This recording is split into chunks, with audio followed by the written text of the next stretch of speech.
दोस्तों, आइए देखते हैं कुछ हम आज चर्चा करेंगे 12th फिजिक्स का कूलॉम का नियम। कूलॉम का नियम क्या होता है थोड़ा सा पहले देख लेंगे, उसके बाद इसके एमसीक्यू क्वेश्चन देखा जाएगा। तो समझते हैं कूलॉम का नियम क्या होता है। तो सबसे पहले इसमें क्या पढ़ना है, पहला चीज़ पढ़ना है, सबसे पहले पढ़ना है चार्ज के बारे में। चार्ज, क्योंकि इस चैप्टर में चार्ज से संबंधित चीज़ पढ़ना है। चार्ज का मतलब क्या होता है? आवेश। तो आवेश क्या होता है? किसी भी वस्तु पर आवेश किसी वस्तु का क्या है? मूल गुण है, फंडामेंटल प्रॉपर्टी है। और इसमें हम ज़्यादा बात नहीं करेंगे, जनरली जो परीक्षा में आने वाला है उसी दिशा से बात करेंगे। आवेश जनरली दो तरह का होता है, एक होता है धन आवेश यानी पॉजिटिव चार्ज, और दूसरा होता है ऋण आवेश। इसका मतलब होता है नेगेटिव चार्ज। धन आवेश का मतलब क्या होता है? आखिर धन आवेश ऋण आवेश का मतलब क्या होता है? जैसे मान लीजिए कोई दो वस्तु है, ये वाला ए वस्तु है और ये वाला बी वस्तु है। थोड़ा सा यही समझेंगे यहाँ पर। अगर किसी वस्तु से इलेक्ट्रॉन हम लोग निकाल दिए, इससे मान लीजिए इलेक्ट्रॉन हम लोग निकाल रहे हैं, तो जिस वस्तु से इलेक्ट्रॉन निकालेंगे उस पर क्या होगा? Positive charge. और जिस वस्तु से इलेक्ट्रॉन अगर किसी वस्तु पर जा रहा है उस पर क्या हो जाएगा? Negative charge. तो किसी वस्तु से क्या होना है? इलेक्ट्रॉन का निकलना और किसी वस्तु पर इलेक्ट्रॉन का जाना, यही प्रोसेस है चार्जिंग का। तो किसी से निकाल रहे हो गया धन आवेश, किसी पर जा रहा है हो गया ऋण आवेश। अब इसमें क्या होता है? दो तरह का आवेश होते हैं, धन आवेश, ऋण आवेश। अब क्या होता है? समान आवेश में, समान आवेश को क्या बोलते हैं? सजातीय, सजातीय आवेश। समान आवेश में क्या होता है? इसमें होता है रिपल्सन। रिपल्सन का मतलब क्या हुआ? विकर्षण। और जो समान आवेश नहीं होगा, असमान आवेश होगा। असमान आवेश को हम क्या बोल सकते हैं? विजातीय। उसमें क्या होगा? एट्रैक्शन।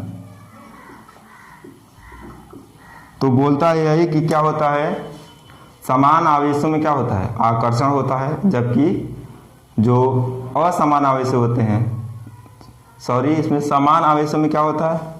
विकर्षण, और असमान आवेशों में क्या होता है? आकर्षण।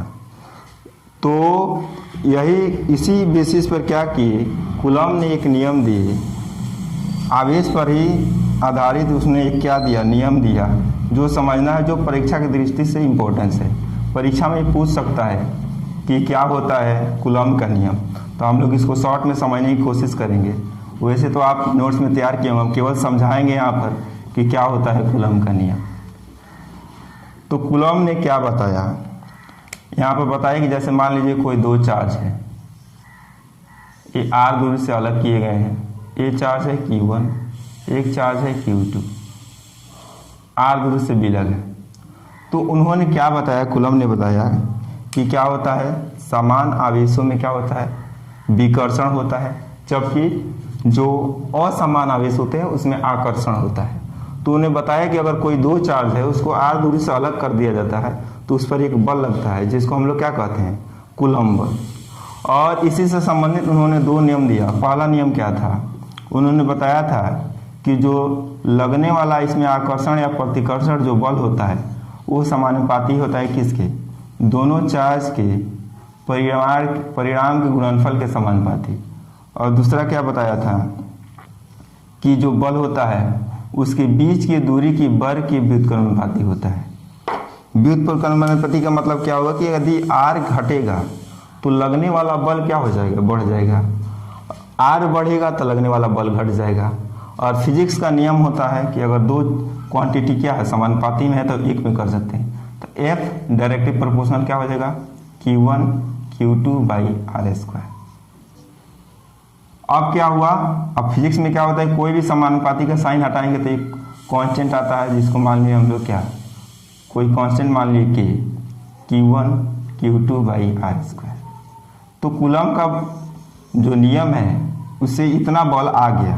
और के यहाँ पर क्या है, के क्या है, एक नियतांक है, क्योंकि फिजिक्स में कोई भी प्रोपोर्शनल साइन हटाया जाता है तो क्या आता है, एक कांस्टेंट आता है। अब यहाँ पर कूलम के अनुसार क्या किया गया, के का कुछ वैल्यू दिया गया यहाँ पर। अब देखते हैं कि के का आखिर वैल्यू कितना होता है और उसमें कौन कौन सा टर्म आता है। हमको यही सिद्ध करने के लिए आएगा परीक्षा में। तो के का वैल्यू क्या होता है, के का होता है 1/4 पाई इप्सिलन, इप्सिलन होता है। इसमें रख देंगे तो क्या हो जाएगा, ये प्रैक्टिकल वैल्यू है तो F बराबर हो जाएगा 1/4 pi epsilon Q1 Q2 by are square. हवा के लिए बात करेंगे, हवा या निर्वात के लिए,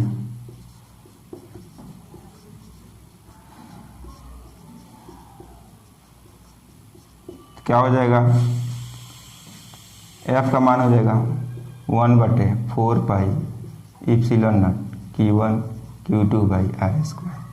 यही क्या होता है, कूलम का नियम होता है, यही कूलम का क्या है, नियम है। तो इसमें यही कहा है, मेन बात समझने वाला यह है कि कोई दो चार्ज है, आर दूरी से अलग है, तो जो लगने वाला बल होगा दोनों चार्ज के क्या होगा, गुणनफल के समानुपाती होगा, उसके बीच की दूरी के वर्ग के व्युत्क्रमानुपाती होगा। दोनों को एक में करेंगे तो क्या हो जाएगा, Q1 Q2 by are square. यहाँ से प्रोपोर्शनल का साइन हटाएंगे तो के आएगा और F बराबर क्या हो जाएगा, के Q1 Q2 by are square. और के क्या है, यहाँ पर एक नियतांक है, तो हमारा यही आ जाता है कूलम का नियम। अब इसमें 1/4 पाई इप्सिलॉन नॉट का मान होता है, ये भी जानना जरूरी है। 1/4 पाई इप्सिलॉन नॉट का मान होता है 9 × 10⁻⁹। यही हम लोग न्यूमेरिकल में यूज करेंगे, कभी कभी इसका भी मान पूछ देता है। अब इसमें एक और टर्म आता है जिस पर क्वेश्चन पूछा हुआ है, उसको हम लोग समझ लेते हैं थोड़ा सा।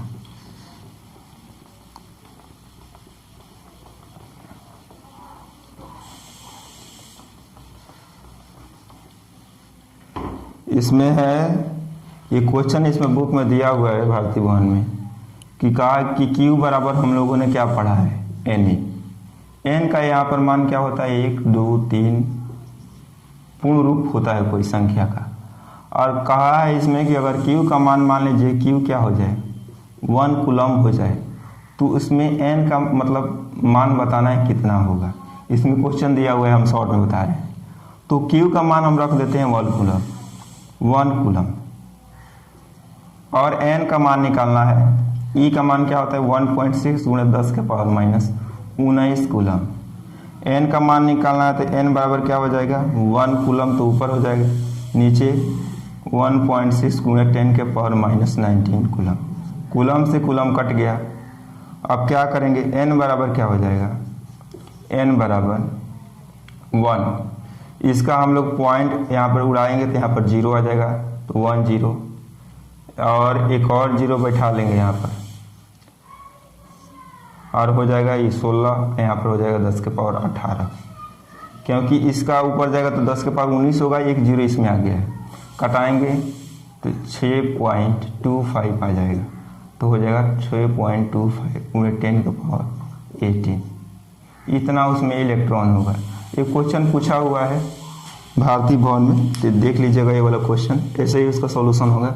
उसमें दिया है कि चार्ज का मान 1 कूलम है और क्या है, और बताना है कि उसमें संख्या कितना होगा इलेक्ट्रॉनों की। तो इसे ही बनाएंगे, इलेक्ट्रॉन का एक चार्ज से ले आकर भाग दे देंगे तो 1 कूलम में इलेक्ट्रॉनों की संख्या क्या होता है, 6.25 × 10⁻18 होता है। इससे और भी क्वेश्चन कुछ पूछ सकता है जो हम पहले ही क्लास में बताए थे।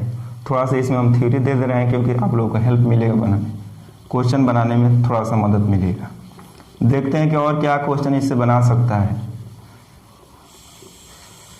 इससे क्वेश्चन ये भी कह सकता है, पहले भी डिस्कस हो चुका है, कि मान लीजिए कि 2 आवेश हैं, ए है Q1, ए है Q2, इसके बीच की दूरी r है, तो लगने वाला बल क्या होता है, F बराबर 1/4 pi epsilon nought Q1 Q2 by are square. अब यही बात कह दे कि यही दोनों आवेश है, ठीक है। और दूरी इस बार क्या हो गया, मान लीजिए दूरी इस बार हो गया 2r और चार्ज सेम है, चार्ज मान लीजिए Q1 Q2 है। तब पूछेगा बल कितना होगा, तो सेम है वही मान ले, इस बल को F1 मान लेते हैं तो क्या हो जाएगा 1/4 पाई एप्सिलॉन नॉट और Q1 Q2 r की जगह पर इस बार क्या है 2r है, तो 2r का स्क्वायर करेंगे, सोल्व करेंगे तो हो जाएगा 1/4 इंटू, क्योंकि 2 का स्क्वायर क्या होता है 4 होता है, तो 4 तो इधर आ जाएगा, तो ये क्या हो जाएगा 1/4 pi epsilon not Q1 Q2 by r square.